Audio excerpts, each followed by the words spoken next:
Welcome back to episode 24 of the Snatch Chat podcast. So again, same principle as the last bunch of episodes. We have got more questions coming in from the guys that I coach, the guys in the free school community, and the people on social media, YouTube, Spotify, etc, etc. So I've got a bunch of questions that I'm going to run through, giving you my advice, wisdom maybe, tips and tricks to actually overcome some of these faults. Now, if you've not sent in your questions, you will probably relate to these questions if you are a beginner, intermediate, everyday lifter that is just looking to refine technique, build strength, and just lift the best they have without necessarily having to make training your life. Okay, we are all busy humans, we've got families, work commitments, we haven't got time to be, in 5, 6, maybe even 7 days in the gym. We literally want to go in and what's the saying? What is that saying? We are looking for the minimal effective dose that's going to get us the results that we want.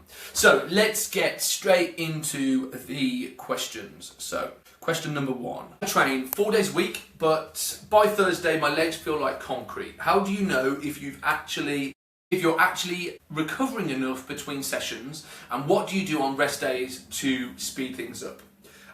So that sounds to me like the program is potentially too advanced for you. As a general rule of thumb, whatever lifter there is, we all have our individual training age. How long we've been doing the sport, our previous experience, our fitness levels and strength. Okay, we are all going to be able to resist different amounts of volume. Okay, some people won't be able to do as high volume compared to somebody else, etc, etc. Now, it almost sounds like this program potentially might be the volume is too high, the intensity is too high for you. The other thing that I would look at as well is, so yes, okay, it might well be the training volume and the training intensity, and we might need to make a few adjustments. Yes, okay, we're in a strength block, we're looking to try and push the weights. We don't necessarily want to then reduce the intensity down, because then that's going to not get the actual result that we want. So then you've got to look at the external factors: stress level, hydration, nutrition, sleep routine. These 4 areas are all going to impact your recovery. So you've got to look at those and go, okay, cool. Am I drinking enough? Am I eating enough? Am I not eating? If I'm not eating enough, how do I increase my foods, but good foods that are going to help improve my recovery? Am I sleeping enough? And what is my stress level like? If, obviously, you can't control stress, unfortunately, if work is busy, that is it. You can only control the controllables. Now, in my opinion, the controllables there is your sleep routine. So it might well be that, half an hour before bed, I am going to do some meditation. When I get into bed, I'm going to read a book. This allows me to find that deeper level of sleep, rather than doom scrolling, then trying to get to bed and then thinking about all the stress of work. You've got to try and create that sleep routine. Sleep is probably the biggest thing, in my opinion, when you are stressed, the thing that you can try and control the most. Now, if it is nutrition, the first things first is you've got to look to potentially increase your nutrition. So looking at the details of your nutrition, proteins, carbs and fats. You might want to then look at manipulating what you have pre and post training, and then potentially look at on your non-training days, so your recovery days, is having a slightly higher calorie surplus, so actually that enables a better recovery. So there's different things that you can do, but it's quite hard to sort of pinpoint without seeing this program and without knowing the external factors. But they're the 2 areas that I would look at first. Question number 2. I keep seeing lifters wearing knee sleeves and wrist wraps. Are these actually useful for everyday training, or are they more for competition and heavier loads? So I think with any equipment, we don't want to rely on it. So knee sleeves and wrist wraps, great piece of equipment, but not something that we want to wear every single day, even if it's light, voluminous, deloads, etc. We only really want to be wearing these when things get slightly heavier, and lifting around 80 to 85% of our 1 rep max, we might start to look at knee sleeves and wrist wraps. Now, it's not something to go, okay, I've hit a PB in doing snatch and clean and jerks, I'm just going to wear knee sleeves because other people are, and wrist wraps because I've seen other lifters do it. Wrist wraps give you extra support in the wrist, okay? So wrist wraps really are probably more of a useful tool than knee sleeves for the general population, because they're going to prevent the wrist from sort of flexing back. So it's going to hold it in a nice solid position that is going to really help when we go into overheads in the snatch and the jerk. Knee sleeves, on the other hand, is not something you should go out and buy unless you're feeling like the knees are potentially a little bit achy, just feel like that the knee joint is just struggling to sort of catch up with the requirements of the session. Now, obviously, this isn't something you want to wrap around a knee injury and just be like, oh, okay, this is gonna, mask that pain. If you've got an injury, if you're feeling pain in a joint, always go and get it checked by a physio first. I'd always try and look for a physio that does sport at least, not a physio that has never done a day in their life in a gym and they're going to tell you to not do anything at all. So definitely look for a physio that has been to the gym or has got some gym experience. So then at least then you can get some decent quality advice from them. Now, the idea of a knee sleeve, it's not going to dramatically increase your Olympic lifting skills, okay? What it does, it's really tight around that joint. The tightness creates warmth in the joint. The warmth then creates an increase of blood flow. So there's more blood flow. It warms that joint up, so it lubricates the joint. More blood to the muscles will just sort of alleviate any sort of tension, pressure, slight niggles that you might be feeling. But again, it's not something to rely on. So yes, I wear knee sleeves, but then on deloads and lighter parts of my programs, I won't wear my knee sleeves at all because I want to try and strengthen the joint up, because obviously I've got knee injuries and meniscus tear. So I want to strengthen the joints up, so I don't want my knee sleeves for that. And I don't want to rely on them. That's the crux of it really. Question number 3. I go through phases where I'm super consistent for a few weeks, then fall off completely. Any tips for actually sticking with training long term instead of all or nothing pattern? You know what? I think consistency. I was actually talking to this with one of my clients that I've just been doing some weekly check-ins, and out of the blue, she's had a down week. Motivation low, confidence was low, just the general mood to actually go to the gym was not there. But the week previous was absolutely fine. So as I said to this person, we need to look very similar to the first question. We need to look at the external factors. What potentially could have caused that mood, that confidence, the motivation to drop, okay? Because once you can start to identify external factors, you can then start to manipulate a little bit more. So it might well be that sleep was out, and because your sleep is out, you're now super, super tired, you're eating not ideal foods, so then, your motivation is going to drop. So the first thing is to understand that everyone is going to have phases in their life going through this. It's what I would always call, and it's a phrase that's really sort of stuck with me. The phrase of what is that point of no return. Now I know that when I'm feeling shit, I just don't want to train. I'm at home and I'm like, I've got to go to the gym and train.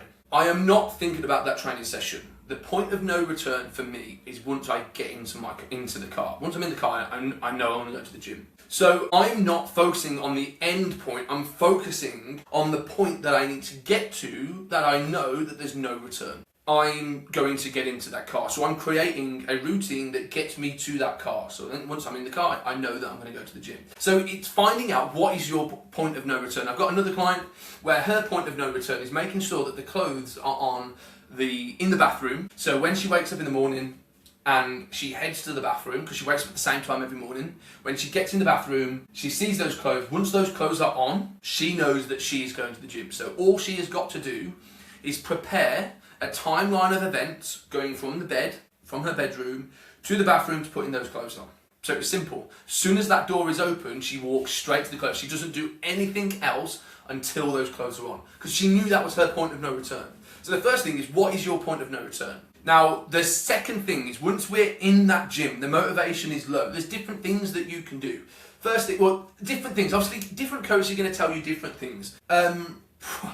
Probably talk from, a slightly different angle to a lot of coaches, because I relate to a lot of this, because I love training, I love weightlifting, but when I've got shit to do, like my diary's right in front of me, there's a bunch of tasks that need to get done, and I can see my calendar Monday to Thursday, and there's loads to get done, and I'm thinking, shit, it would be so much easier if I just skip out that 45-minute gym session, because it's 20 minutes there, 20 minutes back, 45 minutes, 60-minute gym session.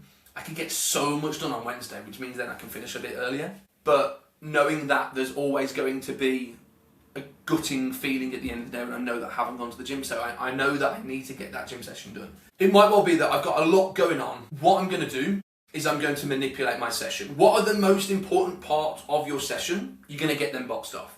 The accessory little bits, the things that have a less of a priority, leave them. Forget about them for this week. That's one thing that I would do. It might well be that you do just need to drop that intensity just a little bit, just so you can get the ball rolling. Look at timed rest. Look at just timing sections of your program. So I've got 10 minutes to warm up. Once I've warmed up, I'm only going to have 15 minutes to go from bar to last set on snatches. So my time between sets is going to be really, really short. That then prevents you from doom scrolling, thinking about, oh, I can't be arsed, I'd rather do this, I've got that to do. It keeps you focused on the here and now. So we revert back to that question. I go through phases where I'm super consistent for a few weeks. Most people will. We're always going to have this point of motivation drops. And it's these tools that we've just gone through that you can start to take in different settings that are going to help you sort of ride that wave. Because all it is, it's a wave, and you've just got to learn how to ride the wave.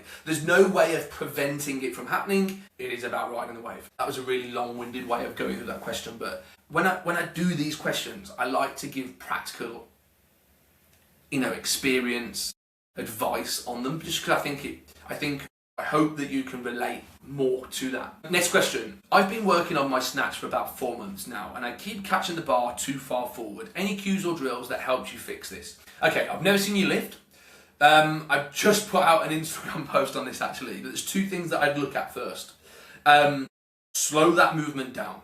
Slow it down. Learn and understand the feel of each position in that snatch. Second thing, stay flat-footed. Literally from the floor all the way into the hips, as I extend, as I land in that movement, I am going to constantly think about being on the midfoot. I'm not going to try and extend and come up onto my toes. Being flat-footed is really going to help improve the stability of that movement. So we now know that we need to slow that lift down to feel positions, and we know that we need to be on that midfoot for literally the whole of that lift. I'm going to jump midfoot, off the midfoot, I'm going to land on the midfoot. Great exercise for this, believe it or not, drum roll, is a tempo or a slow snatch. Tempo snatch, slow snatch, exactly the same thing. But you're going to literally go as slow as you possibly can, from the floor through that first phase into the hips, and then drive up, literally vertical dip, jump and stamp. Once you've done that for a couple of weeks, but 70 to 80%, you might then look to keep it super, super slow until you get to the hang position, and then look to increase that speed into the hips, and then execute that lift. And then after that, once you've done slow snatches to the knee or to the hang, you can then go back into normal snatches. But trying to think about accelerating through that movement. It's not just one speed all the way through. I accelerate through that lift, and I push off that midfoot through that lift. The things that I would look at without looking at your lift and without sort of assessing anything, I would just keep it slow and stay off the midfoot. That will probably prevent you from jumping forwards, because it's probably the fact that you're coming onto your toes too soon. Next question. I only have about 45 minutes to train most days. What would you prioritise in a short session? Technique work, strength stuff, or a bit of both? And again, with this, I think it all depends on your goal. What is your goal? Are you looking to refine your technique? Are you looking to get strong in particular areas? Or is it a little bit of both? That's the first thing. Once you've identified your goal, then that's when you can start to plan your session. Now, if you only have 45 minutes, that's plenty of time. You're going to give yourself a 10-minute warm-up, okay? As soon as you walk for the gym, you're going to have 5 minutes on the bike and 5 minutes mobility work. Once you've done that, then you've got 20 minutes to do snatch work. Obviously, you won't be able to do snatches and clean and jerks on both sessions, or I wouldn't. I would look at just doing my snatches, My next session would look at jerks. My next session after that would be cleans. Okay, if it was 3 days that you're training. And in that 40 minutes, I've got a 10-minute warm up and 20 minutes working on my snatches. That goes from barbell into my last set. Probably 5 to 10 minutes of that 20 minutes is going to be working warm-up weights, warm-up sets. And then I've got 10 minutes of my workout. And there's loads of different things you could do. You could look at just doing a 10-minute EMOM. So you've got 1 minute, you've got one rep every minute on the minute for 10 minutes, or you could look at doing snatch, pull, snatch, depending on the areas that you're trying to work on, or it could be a snatch overhead squat. But making that 20-minute part specific to an area that you're trying to improve within the Olympic lifting movements, and then your next session, your next part then is going to look at strength-based movements. So again, supersets are probably going to be really, really beneficial here. The supersets that I would look at doing would be a squat and a pull, and then I would look at doing when I say a pull, I mean like things like bent over row, chest supported rows, seal rows, lat pull downs, pull-ups, those sort of things. And then in another session, I'm going to do hinges and pressing. So that might well be clean grip, snatch grip deadlifts, snatch pulls, clean pulls, Romanian deadlifts. And then my push would be bench press, strict press, push press. Supersetting things down together, it just means things are going to be a little bit faster. Yes, okay, it's going to be on the body, but the thing is you haven't got time. You need to make it taxing. At the end of the day, it doesn't mean that you need to go heavy. Making it taxing, making it hard because of the short, big exercises, you're still going to build a level of strength. Another session then would look at core strength and core strength. Okay, that's how I would look at structuring 45 minutes. If I only had 45 minutes, I've literally not got much longer than 45 minutes. I try and get my session done with an hour and 10 minutes max. Literally, hour and 10 minutes, I'm running out that door. So 60 minutes is where I'd like to be. And I've trained 3 days a week. I've broken it down, snatches, jerks and cleans across the 3 sessions. Back squat, clean grip deadlifts because it's the heavier out of the 2. And then front squats at the end of the week. And then I've got a superset. Session 1 is, what have I got in session 1? Dips and lying leg curl. And then I've got session 2 is seated military press and a pen leg row. And then session 3 is pull-ups and a GHD back extension. And that is literally my workouts. And I've got some sort of tricep pressing, tricep push downs, leg extension and loo raises as things that I'm going to do at the end. And that's literally 3 sets of 15. And it's, for example, loo raises, it's 15 loo raises, pat my bag, 15 loo raises, change my shoes, 15 loo raises, coat on and run out of the gym. And that's literally how I structure that last exercise. So Olympic lifting movements, strength-based movements, bodybuilding accessories, find a little bit just to sort of tie off, pack up and go home. That's how I would, that is literally my program right now when I've got no time because of little one at home. Next question. I'm setting up a small garage gym for Olympic lifting on a budget. What's the one piece of equipment, other than a barbell and plates, that you'd say is worth spending money on? Squat rack. Simple. Squat rack allows you to do presses overhead, and obviously you can do squats from. Yeah, get yourself a decent squat rack. Something probably attached to the wall rather than squat stands, just because squat stands don't take much weight, and it is really hard to sort of get them back on. But get yourself a squat rack that's on the wall that can hold a decent amount of weight, because it allows you to do a lot more things. And if you get a squat rack with a pull-up bar above it as well, yeah, winner, chicken dinner. So next one, what's your opinion on stretching versus foam rolling after a session? I've heard mixed things, and honestly, I just skip both most of the time. After a session, I think they both have a purpose. If I was going to choose one, let's look at them both. Stretching is probably going to help us stretch and improve our mobility. Foam rolling is probably a little bit more like a massage. So it depends really, like how you feel after session. If you feel tight, or if you've got like a mobility restriction that you're trying to overcome, stretching is probably going to be better after the session because the body's warm. It's going to allow you to get into a deeper range of movement, improving your mobility. If you feel tight and the body's aching and you're carrying a lot of DOMs, foam rolling is probably going to help. Though I probably think foam rolling is literally more of a gimmick than a useful tool. Because if I am tight, I would just go and book a sports massage and actually get something, get some benefit out of it, where rolling on a foam roller doesn't necessarily do anything for me. Maybe it does for other people, but yeah, it's a waste of fucking time. Right, next question.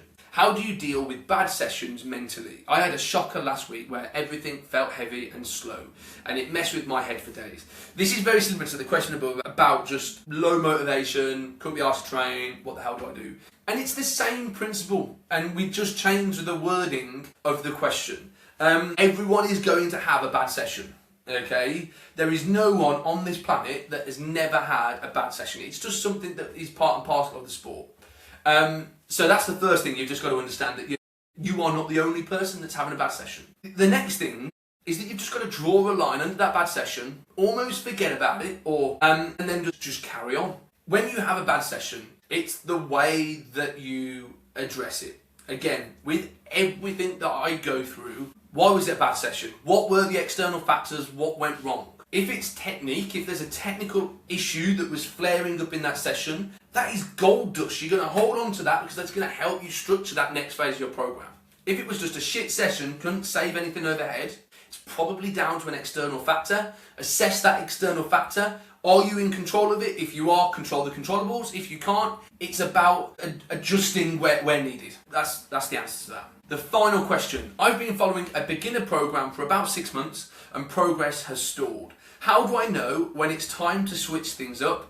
And what should I look for in an intermediate program? So a beginner program is going to be probably very, very basic. Snatches, back squats, clean and jerks, pull or deadlifts, some sort of presses with the cleans, okay? It's going to be low volume, probably low intensity with a high focus on improving the way that you lift or learning how to correctly lift. It's a beginner program.